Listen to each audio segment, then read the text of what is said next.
I'm going to my parents' house for a month. What will you do about your chores at home if you're leaving?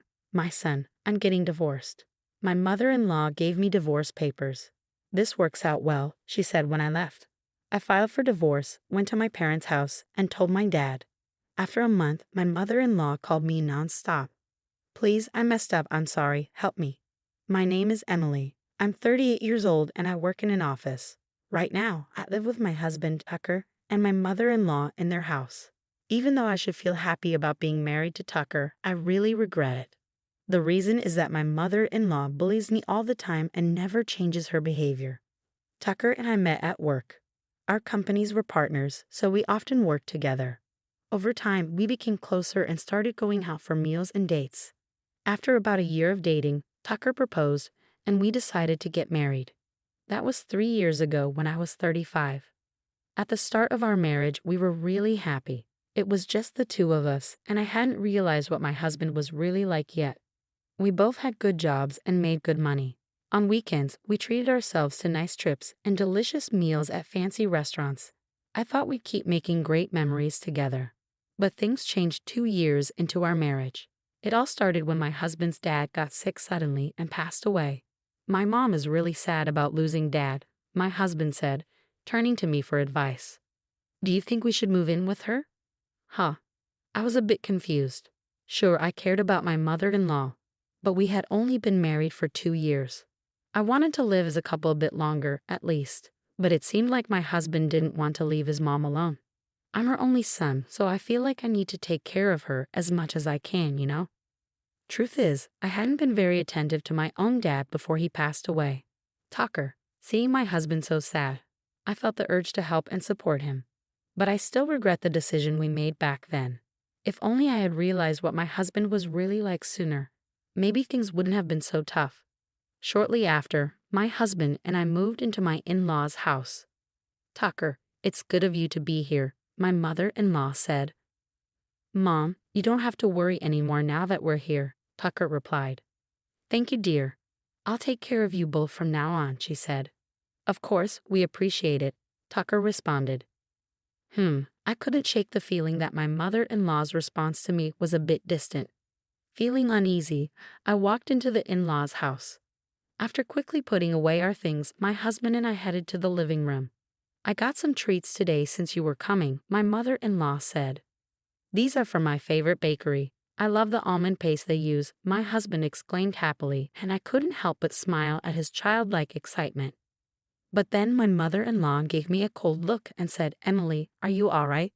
Why do you look so lost? Huh? I brought some pastries, so let's hurry and make some coffee. I'm sorry, where are the coffee pots and things? You're so useless, aren't you? Huh? Oh, here they are. The shelf for the wife's stuff is here, she said, placing things in a messy way as she spoke. This happened because you never helped out before. Even though my mother-in-law said that, I couldn't agree. Even before, my husband and I often visited her house. But whenever I offered to help, she'd say, no need, just sit down, and wouldn't let me into the kitchen. Maybe she had strong preferences and didn't want anyone else interfering with her space, I thought later. I decided to stop offering to help altogether. Yet she would still get mad at me out of nowhere, which I thought was unfair. In response, my mother-in-law gave me a harsh look. What's with that look? Do you have a problem? She snapped. No, I didn't want to argue directly with her. Instead, I hoped my husband would step in and stop her. I glanced at him sitting at the dining table, but he seemed unconcerned, busy playing with his phone. It made me mad that he didn't care about me, his wife, being unfairly scolded. I never expected to face such unpleasantness right from the start. I started feeling anxious about living with my mother-in-law. And so, living with my mother-in-law began, and right away, problems started arising. It happened early in the morning. Hey, Emily, why are you still sleeping? I quickly checked the time on my phone. Well, it's only 5 in the morning, Mother. So what? You should be up making breakfast and Tucker's lunch, and don't forget you're supposed to clean the bathroom every day. My mother-in-law's words shocked me. Firstly, I didn't usually make lunch for my husband, and we often skipped breakfast because we weren't hungry. Plus, I never cleaned the bathroom before going to work because it was tiring. Sure, doing all those things required waking up early, but were they really necessary? As I hesitated, my mother-in-law got mad at me for not moving. Why are you just standing there? Hurry up. What kind of upbringing did you have to become so useless? She scolded. Her words angered me, so I decided to do exactly as she said. Every day, I woke up at 5 a.m. and cooked lunch and breakfast for my husband and me. It wasn't just simple meals. I made fancy dishes, and I always cleaned the bathroom thoroughly. Surprisingly, I started feeling better about cleaning the bathroom. It felt good to have a clean bathroom every day. My husband appreciated my hard work and thanked me for the meals and cleaning. But my mother-in-law didn't seem happy. She kept demanding more from me. Today, I feel like having Japanese food. No, wait, Italian. Oh, but it has to be authentic. Make pizza from scratch, cook pasta, and get that red wine from the fancy shop. My mother-in-law would make these demanding requests as if it were a special occasion. And the frustrating part is that my husband always listens to her. Make sure you do it exactly how my mom wants, he'd say, leaving everything to me. He didn't help at all. And once I took charge, he wouldn't lift a finger. Most of our precious days off were spent preparing the dinners my mother-in-law desired. On top of that, she would complain to me about various things. You're a wife. Why are you still working? You should be at home supporting your husband. Plus, you're getting older, and the time to have children is running out. Do you realize you're almost worthless? She'd say. Every day, my mother-in-law bombarded me with hurtful words, causing me to question her character. What kind of upbringing would produce someone like her? And my husband never stood up for me. One day, already stressed from work and dealing with my mother-in-law, my husband said something to me. My mom says you're neglecting the housework. Is that true? You never listen to me and always act defiantly.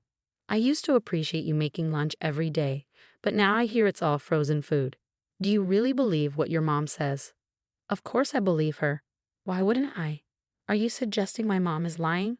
You're acting terribly as a wife. Can't you fulfill your role properly? My husband snapped. I was furious at his words. What are you talking about? Just look for yourself. I make homemade lunches, clean, do laundry, and cook dinner every day. I protested. I'm telling you to stop lying. What mom says is true, Tucker. You're acting crazy, you mama's boy. What are you even saying? You never believe me or help me with anything. What exactly do you want me to do?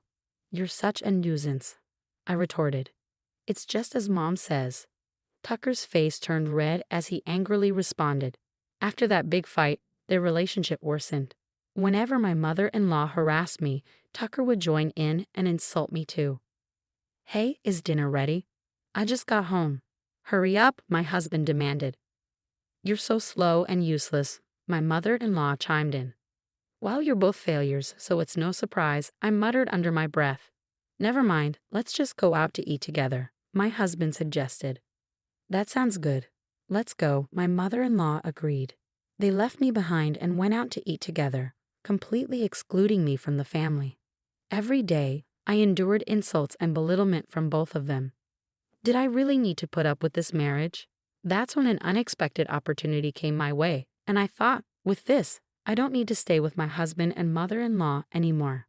Amidst all the turmoil, my husband and mother-in-law kept harassing me as usual. You're absolutely worthless as a daughter-in-law. I can't fathom how my son ended up marrying you. She scolded me while my husband chuckled along. It's time for a change, I interrupted, standing firm in front of them. I'm going back to my parents' house for a month. They both stared at me with widened eyes, a mix of surprise and anger evident on their faces. What? What about the house? What if there's a fire? My husband panicked. Yeah, you're being incredibly irresponsible. If you're leaving, then divorce my son. My mother-in-law yelled, grabbing something from a drawer. It was the divorce papers. She threw them at me. Go ahead, sign it, she challenged. Oh, Mom, you're prepared for this, my husband remarked, surprised. That's right. You have no choice but to obey us. If you don't like it, then get a divorce. This is a convenient situation, my mother-in-law asserted.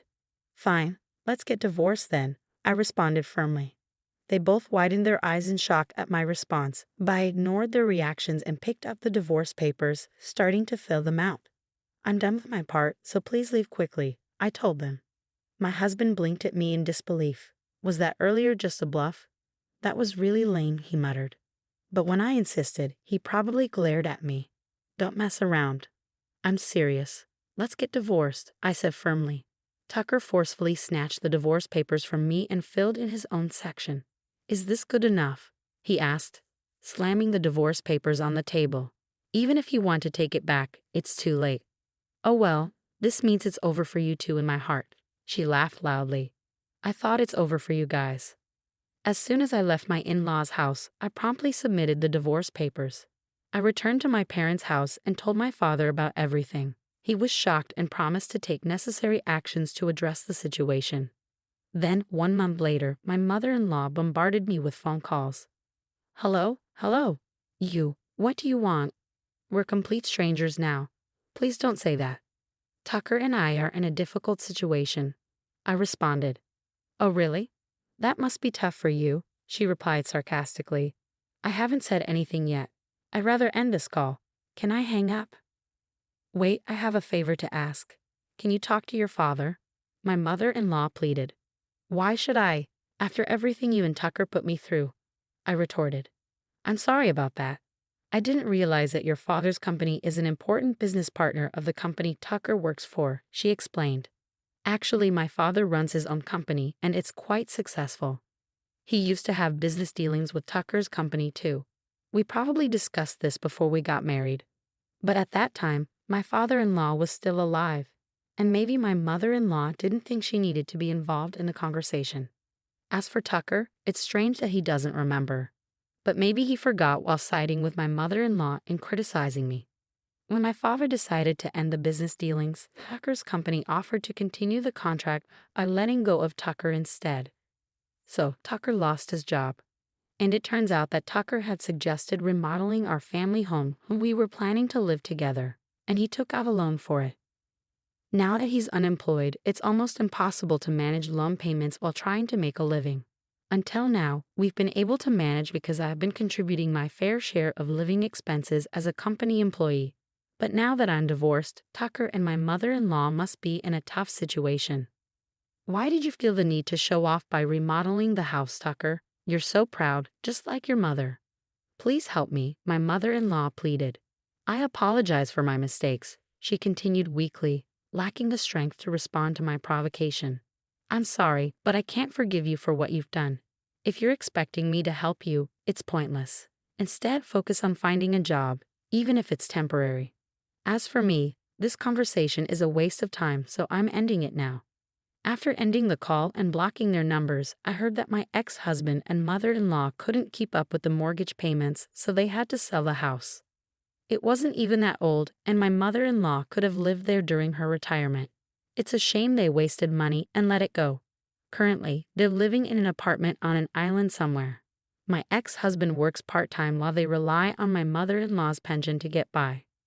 Meanwhile, I was getting ready to move overseas. Instead of renting a new place, I decided to stay with my parents until I leave. I'll cherish the time with them until then. I'm excited and hopeful about life and work in the new country. Despite the difficulties with my ex-husband and mother-in-law, I'm optimistic about the future. I wonder why they treated me so poorly, but I'm glad to have cut ties with them.